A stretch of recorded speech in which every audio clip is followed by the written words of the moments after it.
Welcome, beautiful friends, to this episode of Dearly Not So Departed podcast. I'm so happy that you're here. And today I'm super excited to talk with a new friend, Katrina McGready, who is based in the United Kingdom. I connected with Katrina from a post that she made on Facebook about her beautiful connection with her dearly not so departed husband, who made his transition this past January. And she shared a cool little story. And so I wanted to get her on here to share her experience and how she's walking through this process of this new adjusted relationship to where he is now. So welcome, Katrina. Thank you, Janet. It's so lovely to connect with you. So tell me a little bit about your dearly not so departed husband. What was he like when he was in physical? Was he a happy, carefree, go lucky, or was he, really, what was he like when he was here? He was a worrywart. Oh, okay. Okay. So he's in his head a lot. Yes. Okay. He was. Okay. And he was very self-guided his whole life, although not through Abraham. He just always knew to trust his own instincts for stuff. Wow. But he was a worrywart, and quite. If I had to pick a dwarf, I would say grumpy suited. Don't get me wrong, there's some dwarfs that I could name him that aren't there. So, he could be happy at times, of course, but he was always, if he wasn't worried about something, he was thinking that there must be something I'm missing, kind of stuff, Right. And I'm so happy to know that now he's transitioned. He hasn't taken any of that with him, and that's fabulous. Isn't that so wonderful to know? Because my dearly not so departed spouse, he was a wonderful man. He was like a big kid. He was always happy and always playing jokes, but yet he was also in his head a lot. And he had some physical issues. And so for me, when he made his abrupt transition by choice, I felt relief for him that he had done what was right for him. And then a short 5 months later, I went to an Abraham Hicks workshop, and I got in the hot seat to visit with Abraham about that. And that's exactly what they said. It's, when someone is at a place of discomfort in their physical body and they can't find relief, then sometimes the next logical step, or the only thing they know to do to be who they were meant to be, is to reemerge into non-physical. Yeah. So would he concur with the grumpy assessment? Probably.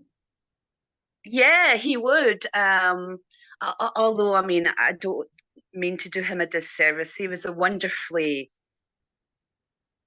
humanitarian person for everybody. He always vouched for the underdog, and he was a wonderful grandfather and father to the kids. He had such a genuine love and connection with little babies and younger kids, and even as they're getting older, the kids are all, they took it really hard. It would be great if they were in the same place that I'm in. Right. For them all. My son particularly, he's suffering quite a lot from the grief. He has mental health issues, so this is aggravating that. However, as time's going on, it's getting a little less and a little less. So yes. Yeah. Time does lessen, especially if one remains in that state of grief. Time does lessen it somewhat, but I'm so thrilled that, of course, I knew about the teachings of Abraham Hicks, and and so I had a different understanding when I went through the process. But for those that don't, understand and that are connected to the way we've all been trained to look at death, like it's this some awful thing. You know, they're gone, that we've lost them. Right. And we haven't, and that's the beauty of it. So I want to hear, so it's just been a few months, January, obviously this is May, almost June, so it hasn't even been 6 months. So tell me a little bit about when he showed up for you after he made his transition and what that looked and felt like to you. Share some of your stories with me. Okay. So the first one was the first evening, the story I shared with you earlier. Is it okay to share that? Yes, please do. So my dog, he lies in front of me and on his bed at the fireplace. And the very evening of his passing, he had a little white thing on his forehead that I was a bit in shock, so I hadn't thought to move it. And a few hours later, after letting him back in from being out for the loo, it was still there, and I picked it off to discover it was a feather. And I thought, white feather, oh my, let me have it. So that was fine. And I thought, oh, great, you sent me a little signal, you know. And a little later on that evening, I took it out and had a look at it. And now, you have to understand my husband's haircut before I tell you about the feather. His hair was long at the top and he had it shaved around. And then as it grew, he wanted it all long. So he ended up with 2 steps. He did a long step and the long flowing bit, and then this little sharp edge underneath. So, and you know, as I looked at this feather, I noticed that cut from the edge to the center spine was a straight line. And then at the other end of the feather, it flowed over. And I looked at it and I thought, that is so specific to his hair. It couldn't have been anything else. You know, there's just no way. There's just no way it wasn't him saying, I'm here already. Right. And so wow. That was fab. That was really good. That helped me get through that first night. Right. And then a few days later, I had said, oh, you know, because you're down and you're feeling, and you can't get onto that same vibration where I know I have to be able to connect with him, and you're still missing so physically. I said to him, oh, show me something good. Just show me something to feel good about. Yeah. So after that, I was inspired to just lay down on the couch and have a little meditation. And I was meditating for maybe 10, 15 minutes. And my dog decided to get up and come over and lick me in the face, you know, and I was like, no, I don't, you know, I don't really want to come out of my meditation just now, but you know, he was determined, he needed outside. So reluctantly, but I got up and I let him out back again. And as I stepped out back, I noticed that it was very sunny at the front of the house, and the rain caught my eye. The rain was literally falling in like lines of diamonds with the sun coming through behind it. It caught my eye. I'd never seen rain fall like this before. And I thought, went through my head, rain with the sun, a rainbow. And I turned my head, and right behind my whole house was the most beautiful big bright rainbow, and I knew that was him. Okay, there you go, something to feel good about. And that was so wonderful as well. It really was. And the timing of that, just how perfect. I love how well you were meditating. You were lying down on the couch, and the dog, you know, all of a sudden needs to. But that's how they can communicate. They can use all kinds of stuff to get our attention, and I love that he got your attention, and you know, to take you to, because if it would have been 5 minutes earlier or 5 minutes later, I would have the rainbow. Right. Yeah. So it was at the perfect divine time. I mean, perfect timing, absolutely perfect. And to just go with that flow, I mean, I needed him to be persistent to get me out of that wonderful meditation, because it was really a wonderful meditation. I see energy in meditation, and they were culminating in a heart in the middle, and that's exactly when he came and licked my face. So, you know, I have him at other times, like for instance, if I'm lying down at bedtime and my light will flicker, and I'm like, Yeah. oh, you're here, baby. Hi, brilliant. My back's aching tonight. Could you help that there? Or and then the light would flick again, and it's like, are you trying to tell me something? What is this? And I'm trying to calm my mind, but you've got momentum from things from the day, so your Sure. mind's not allowing in whatever message trying to give, and then Yeah. and then bang, once you calm your head down a little bit, oh, I didn't set my alarm. I have to be up super early tomorrow. Thank you, baby. You knew that. There you go. There you go. Set There your you go. And it's just, there's still, and don't you just love that they're even the relationship, it's a new relationship. It's different. They are just, they're solely focused on us with no worldly worries or concerns or health issues or anything. Yeah. They're just flowing that love and attention right to us, and they're always there. And the other thing that I love, Katrina, is that they won't insert themselves into our lives. We have to ask, and it sounds like from these stories you're sharing that you're really good at asking for a sign. And as you can see, the signs always come like almost instantaneously. Yeah, I was my son was going to be doing my garden for me, and as I'm driving to pick him up, I'm thinking, oh no, I need the extension cord, and Roy knew where everything was that way, that was his stuff, and oh, where is the extension cord? And I thought, oh, hang on, I have access to infinite intelligence. You're sitting there right in my vortex, Roy. Where is the extension cord? And he said, it's in the cupboard in the kitchen, babe. Now, I didn't hear his voice saying that. It was like I felt him say it, Yes. It was like he just gave me the answer. Yeah. And I came home and I went straight to where he said, and there it was. That's where it was.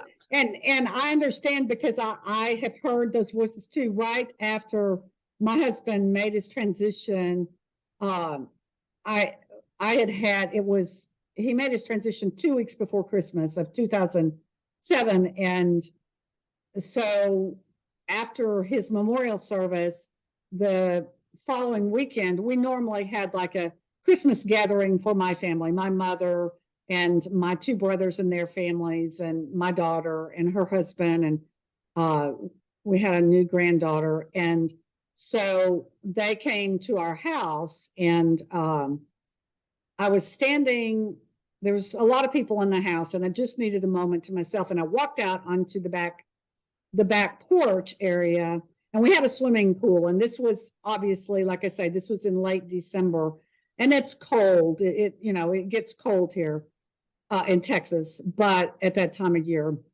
But I walked outside and I heard something weird going on with the pool. And the pool he was the pool boy. He was the cabana boy. He laughed and said that, he was, I called him my cabana boy, and he loved taking care of that pool. That was his thing. I would, in the summertime, I'd float around on a raft drinking margaritas. And, when my glass was empty, I would say, hey, babe, can you give me a refill? And he would go bring me a refill, and I would just float around some more. But so something was going on with the pool. I knew nothing about it. I knew how to put water in it, and that's it. He handled all of that stuff. And so my point here is what you're talking about, the voice or the non-voice that you heard. It's like a download. I would think it's something similar to what Esther Hicks receives when she gets the blocks of information from Abraham.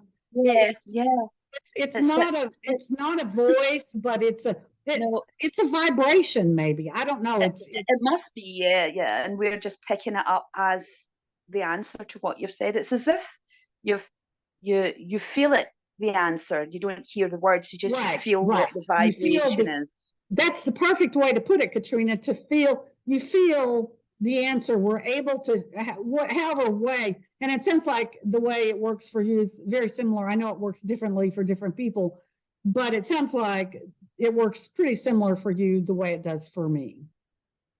Good. Good. So I love it. So you found the extension cord. So any other stories? Well, I did write down a few things, like, I mean, I had seen one of Esther's podcasts and saying that, it's actually a really great gift from Yes. them for Yes. us. Yes, And absolutely. I couldn't fathom that, although now I know exactly that, because him leaving forced me to get Yes. myself into alignment, Yes. because Yes. Yes. I thought, I can't grieve for a year. I could, but I can't do that. I've got to get him quicker. I need him. So that wasn't a great place to come at it from need. Yes. So what I decided was, okay, I listened to a few Abrahams, and it was perfect time. And each podcast came to me perfectly, like, okay, go general. I got myself out into nature. That's what I love. I love skies. I love the smells of nature. I love just being out there in the earth. I love the warmth, the heat. And just absorbing that, and then each day, at least once a day getting out. And then with my dog, I was deciding, oh no, I'm getting out twice a day now. And you're finding yourself spending a longer time in that appreciative mode, because sometimes I feel meditation is, you either feel like meditating or you don't. And some Right. days I just don't. And Right. I find that I can get myself aligned through appreciation on those Yes. days. Yes. And Absolutely. that is fabulous. And to be honest, it has given me a knowing now. I was going to say faith, but it's not faith, because I already know, Yeah. I already Exactly. know I'm out there. And all of a sudden, I have been gifted with the most amazing proof that I am in the receiving mode of my vortex. I received a wonderful, wonderful idea for a children's book. And now, How exciting. 5 years ago, I had thought I wanted to write one. I had written down a few pages, and then I had just forgotten all about it. And then, so anyway, I'm going up this hill on one of my walks with my dog, and it's got a little river at the side of it. Okay. And it becomes a huge gorge at the top of the hill. It widens and widens. And as I'm going up this hill, I had said to myself, if I wanted to draw a picture of this gorge, I never thought about just taking one with my phone. I thought, right, if I'm going to sketch a picture, I would need to bring a chair with me that had 2 short legs and 2 long legs, because the hill's like this, and if I was going to sit, I would need to have 2 short legs and 2 long legs. And this thought sparked a remembrance. I must have dreamt it, because I didn't remember thinking it at any point. And it was about these 2 little birds, one with a long leg and one with a short leg. The other one Oh my had the gosh. opposite. And eventually, in this thought, the dream, I'm standing here on the hill, remembering a dream that I hadn't remembered, but I only remembered it because I thought I should have brought a chair with 2 short legs and 2 long legs. And I went, what? What was that? And then I saw this wonderful idea about my children's book, and oh my word, I lit up. My Of whole course, body lit up. it's because, well, that's source energy flowing to and through you. It's what a gift. It was like your beautiful, I think you said his name was Roy. It's just radiating this unconditional love and all this beautiful information. And yes, they help us remember our dreams and just things from the past. Something, I don't remember what it is right now, but something recently came to me that I hadn't thought of in years. And it's like, oh my gosh, I remember that. And that was, it's so beautiful how they help bring that stuff to the surface, those gifts, those beautiful memories that are so Look precious what that, he's did for me. Look what he's done for me. I mean, he wasn't great in life buying presents. well, it's He okay. was he was bloody awful, actually. And that's okay. That's okay. No, because you know why, Janet? He was saving them all up for the grand finale because what he has done for me has literally given me everything, everything, Yes. everything. Isn't that beautiful? And you know what, Katrina, that's exactly when I visited with Abraham Hicks in the hot seat in April of 2008, which was just about 5 months after David, his name was David, after he made his transition. That's what they told me. They said, he gave me the greatest gift of my life because I was married to him for 24 and a half years. And they said, that he gave you the greatest gift of your life so that you can come into alignment yourself. That's exactly. Roy and I were together 30 years. Okay. It was literally 12 days before our 30th anniversary that he Okay. passed. So, Okay. but and I know indefinitely that is the best thing I've ever been gifted. Yes, There's absolutely. people who would look at me and think I'm crazy to say that, but Yes, we know yes. different, don't Yeah. we? We know Yeah, we different. do. And I love that you see it that way because, we had a wonderful, he was a wonderful human. Yes, there were things that, in times that we wanted to kill each other and, but we didn't, somehow we made it work, but we did create a great life together. And, he was my biggest fan and cheerleader. That's something that, because, and he said this to me about 3 months before he made his transition. We were sitting on that beautiful back porch of ours looking at the swimming pool, just chatting. And he said, Janet, I've never known anyone quite like you. You just kind of make up your mind you're going to do something and you do it. He said, it might not be right away, but eventually you do it. And oh my gosh, Katrina, that was um, and he meant it, and no one had ever said that to me before. And that was a precious, thing that he shared with me, because it was true. It was I true. think our connection right now, for you to have brought that forth, I think our inner beings are working through us right now because that is one of the only proclamations on who I am that Roy said to me. That's one of the things I like about you the most. When you decide you're going to do something, you do it. Yeah. It might not be right. It literally, almost word for word, what you said. I love it. I love it. And I'm getting major feel bumps or goosebumps or what. Me too, because I hadn't remembered that until you said it. the energy just flowing too. And this is fun. And see, that's what this podcast is about connecting with other beautiful humans like yourself, to give this message of hope. And so, and here's the thing that I want that wants, I'm being called to say this right now. You can live happily ever after, even after a dearly departed loved one, dearly not so departed loved one has made their transition. Yeah. I know. Thank you for that. Absolutely. Absolutely. What, well, and obviously, there are no accidents, there's no coincidences.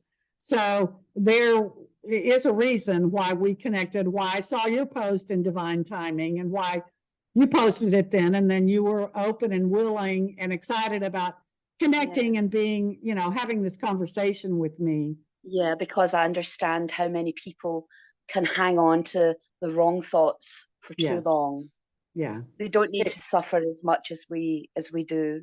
Yeah, it's like hanging on to those loss-based perspective thoughts. So if you're looking at it from the point of view of, I've lost something, you know, it's like having your mind having a chew toy, you know, and you know, with your dogs, that dogs get chew toys and they get all slobbery, but they just, you know, they don't want to let them go. And so I think our mind can get a hold of that. But the good news is we have the tools and the knowledge, and we are being called forward to do something differently and to share. And that's exactly what Abraham Hicks told me in the hot seat. They said, why don't you be one of the ones that goes out and tells the story that there is no death?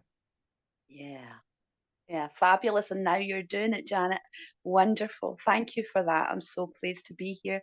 And I'm pleased if anything I've said today gives people inspiration to you know, have a new thought about transition and Absolutely, come to absolutely, terms with it happier. absolutely. Well, and that's, I wanted to share. So after my husband made his transition, I knew that I didn't want to stay in our home. I just intuitively knew it. I'm out of here. And as much as I loved the home, it was a home that we built it. We actually built it from the ground up and, you know, installed the pool. And so it was our creation. I didn't want to be there anymore. I needed to change of scenery. So some things happened. I sold my house. Right after I went to that Abraham Hicks workshop, I had a contract on it, and within 6 weeks, I was out of that house. And so I decided, I felt Colorado was calling me. And so I went to, you know, that wasn't my intention. I went there on a vacation, but I ended up moving there. There was a whole big cool thing about that. Some life insurance money that I didn't know I was going to get found me in Colorado, you know. It just, this lump of money landed in my lap when I'm being a nomad and, you know, I stayed with my family for a minute, and then I stayed with a friend that I met at an Abraham Hicks workshop in Denver. And then first I made the decision I was moving to Colorado, and then the money fell into my lap about 5 weeks later.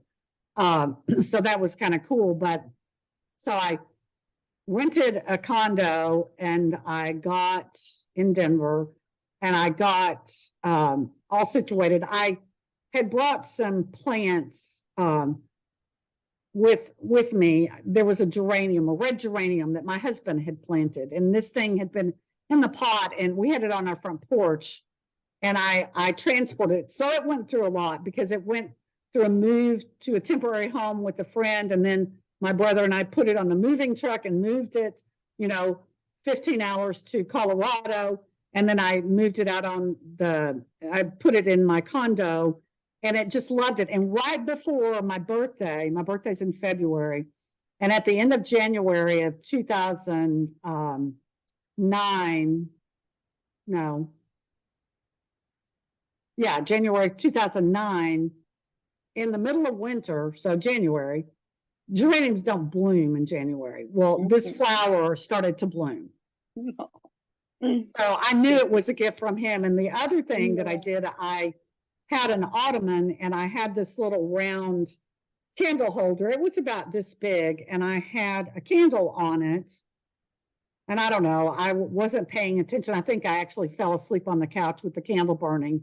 And when I woke up, the candle, and I actually have a picture of it somewhere, but the candle wax had dripped down, and it formed like angel wings. Yeah. So I, you know, again, I knew that that was divine, and that was messages and communication, that my husband was still just as present, more so. He was more so present with me than he ever was when he was physical, because now we got nothing to argue about.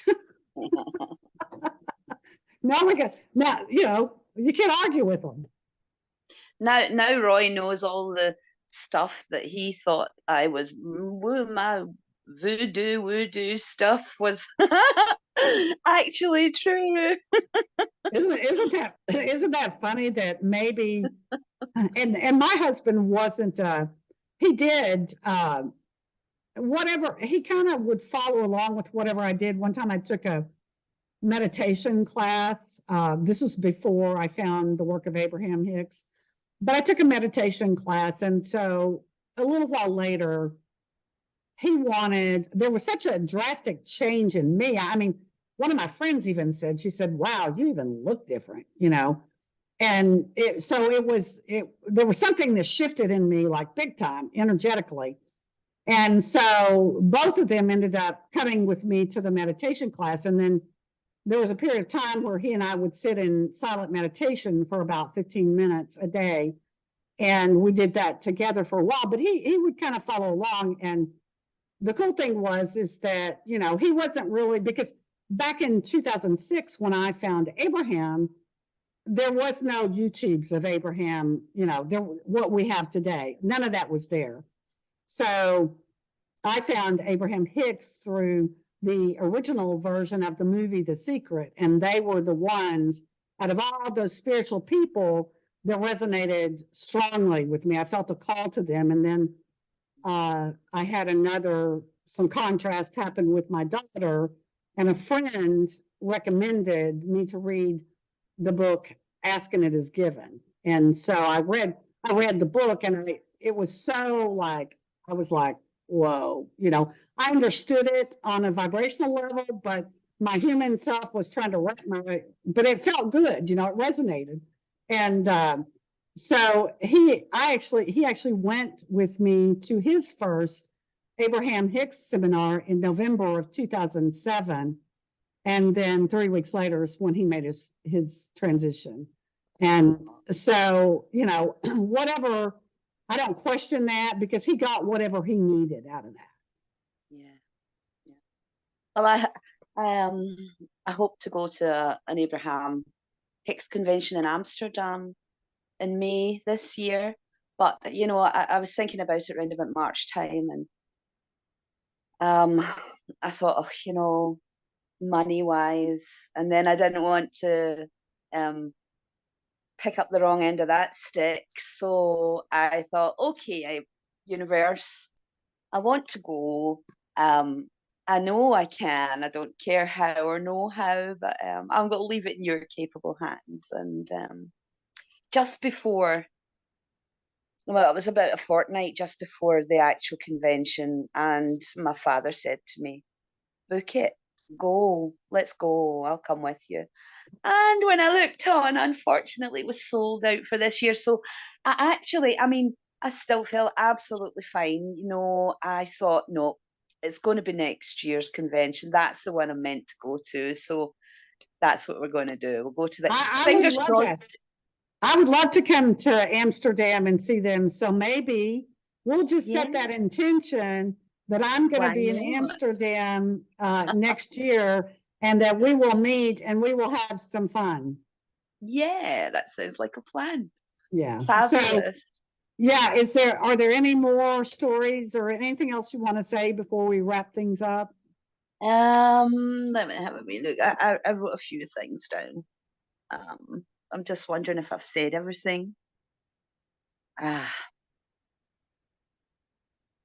Really, just I was going to culminate with getting my gift about my book, which obviously I have such an interesting fascination and love and enjoyment from, and I know it's setting me up for a wondrous future. And my daughter is perfectly situated for illustration as well, and I've already had a couple of folk approach me because it's only family who know of my intentions. So within family, there's extended family. Oh, I've published a couple of books. Come to me when you need to know. That sort of stuff. It's just, I'm beaming. I'm walking as if on a trampoline everywhere I go. I'm so excited for you, Katrina. And I love that. And children, if you think about, we are trained how to look at death by religion, by society, by our parents, by our families.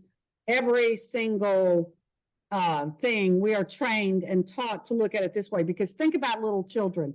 Think about a little toddler, like maybe a year, 18 months, 24 months old. They don't have a clue what, and so as they grow, they're trained into these belief systems.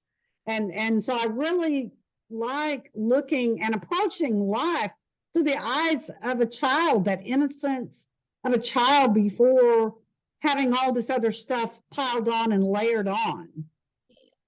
Yeah. Our lives were so much more interesting in the days where we didn't have all of the baggage. Yes, exactly, we exactly. could just go straight to things that made us joyous. Yes, yeah. And I think I'm a child still. I think that's why I'm writing this book for children, and I feel divinely guided. I'm receiving it in increments. Yeah. And I know that my desire for this book was always to have messages within that kids can feel and grow from. Yes, yes. To inspire. I'm sure it will be kind of I'm sure it will have law of attraction woven into the Absolutely. message. Yeah. And that, I think, is the best gift that we can give to our children. Think for yourself, come to your own conclusions, decide what feels good and right for you. And I think that is a gift to the world, Katrina. So I'm super duper excited for you to, and just the way that it all has happened, about your walk with your dog and the gorge and the chair with the shorter legs. I mean, and just it's like they lead us with a breadcrumb trail. Taking us around our resistance onto the path of least resistance. Exactly. To the places you want to go. Every single time. And you've just demonstrated here today, Katrina, so beautifully that asking it is given. When you ask. Yeah. And it didn't take too long. I would say that I was in maybe about a week to 10 days of this mostly consistent high vibe, and that's when this idea, it's fast flowing, and I'm not getting too much, and I'm not stressing, and I'm not trying to motivate myself, because I just know that it's coming to me inspired, as opposed to me fighting to find it. And it's literally there's perfect moments when new parts come. Isn't that beautiful when we can get to that space, that energy of just allowing it to come? It involves trusting. It involves trusting ourselves, trusting our guidance, and then just allowing it to come. And we don't have to wrestle anything to the ground. We don't have to make anything happen. And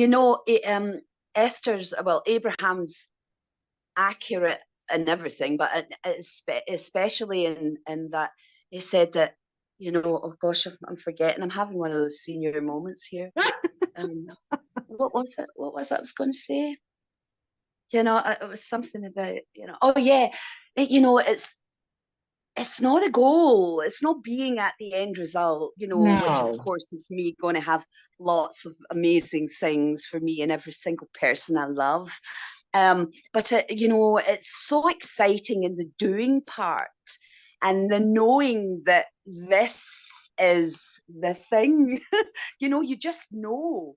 Yes. That's the exciting part. That's why I'm walking about as though I'm on trampoline. Exactly. I'm kind of bouncing. Exactly. And that's what happened. It's so funny, because I had wanted, before my husband made his transition, I was wanting to change careers. I wanted to be a writer. I had no formal training, and that never matters to me whether I have any formal training, because I always know that the answers come. I don't really care. I'll figure it, I'll figure it out. And so once, and I had also been questioning what is my purpose here on the planet? Why am I here? And so when he made his transition and I visited with Abraham in the hot seat, I knew, you know, when they told me go out and be the one that tells the story, that there is no death, you know, that I no longer fear death, that I know we are eternal. You know, our physical bodies do expire, and they expire for everyone, they expire at different times. Sometimes it's an infant, sometimes it's a child, sometimes it's a teenager, sometimes it's a young adult. You know, that's between us and our, you know, that's an individual thing. But I knew that I wanted to spread that message because I knew, I felt it in my heart. I knew that it was true. And so for 15 years, Katrina, I really thought I wanted to write a book. I thought that's how it was going to come out, but it never flowed to me. And then this past December or late November, another person that I know invited me on her podcast to do a segment about, you know, beyond death, and because she knows my subject matter. And so we did that. It was the second time around. We done one a couple of years ago. She couldn't find it. So she wanted to do another one. And from that is what, one day I woke up and I was like, holy crap, I'm going to start a podcast, you know, and wild horses couldn't keep me away. You know, it's like, you're going to get on Zoom and you're going to talk to people and you're going to share stories about the joy and the blessing and the gift these relationships are, where our loved ones are now. Yeah. So it's wonderful. Thank you. Do you have anything else to share? Only that my book's called Up on Conical Hill, and folk are going to see it soon. Oh yeah, I'm so excited. When you get it published or whatever you're going to do and get it ready, be sure to send me the link. And in fact, when we get off the call, when you get a chance, send me the name of the title of your book, and I will, when I post this, I will put the title of the book, you know, coming soon, and then we can, because I love to be able to help my the people that I love, my friends, you included, help and support the friends. So, but then once it's, especially if it's in spreading the word. Yeah, and then when it's live, you know, I can put a link to it. I can write about it on like my Dearly Not So Departed Facebook page too. I'll be happy to, you know, share that because I think it's wonderful. I think it's wonderful. Thank you so much. All right. So it's been a pleasure and such a joy. Thank you for taking time out of your day, Katrina. And let's connect again soon. And I'm going to see you in Amsterdam at the Abraham Hicks workshop next year in 2024. Yeah. May 2024. That will be fabulous, and I look forward to it. It's been a joy to meet you, Janet, and we will keep in touch for sure. Absolutely. Thank you so much. Have a beautiful day. You too. All right, Bye-bye now. Bye.